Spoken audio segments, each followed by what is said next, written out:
تو نئے سال کا استقبال تو ہونا چاہیے شکر کے ساتھ، لیکن مغرب کی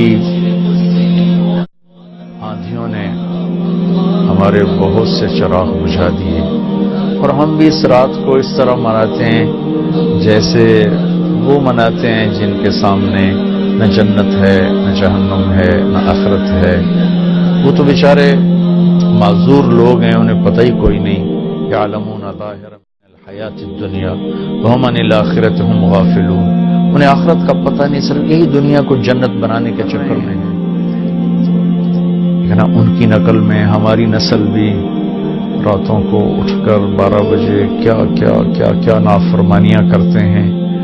میں نے چونکہ وہ دور بھی دیکھا ہے، کالج کا دور بھی دیکھا ہے، ان تاریک راہوں پہ کیا کچھ ہوتا ہے وہ بھی دیکھا ہوا ہے۔